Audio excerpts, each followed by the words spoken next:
नमस्कार दोस्तों, टेक्निकल राजन प्लम्बर पे आप सभी को स्वागत है। दोस्तों, आज का वीडियो में हम आप सभी को दिखाने वाले आप यूरिनल सेंसर कैसे फिटिंग कर सकते हैं। दोस्तों, यूरिनल सेंसर का जो हाइट है दोस्तों, कंप्लीट फ्लोर से आपको रखना है 48 इंच में।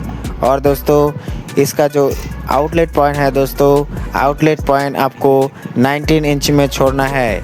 और दोस्तों, इसका जो इनलेट पॉइंट है दोस्तों, आउटलेट का सेंटर से ठीक साइड पे आपको 3 इंच छोड़ के रखना है। दोस्तों, मेरा इस यूरिनल सेंसर का फिटिंग वीडियो पूरा जानकारी पाने के लिए मेरा इस वीडियो पे बने रहना है। दोस्तों, मेरा इस वीडियो अच्छा लगे तो एक लाइक कर देना। और दोस्तों, मेरा इस चैनल पे जो नया है, चैनल को सब्सक्राइब करना मत भूलिए दोस्तों।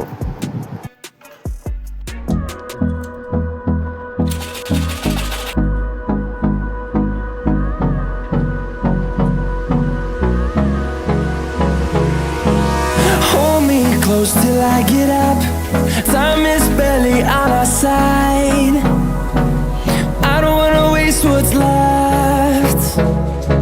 The storms we chase are leading us, and love is all we'll ever trust.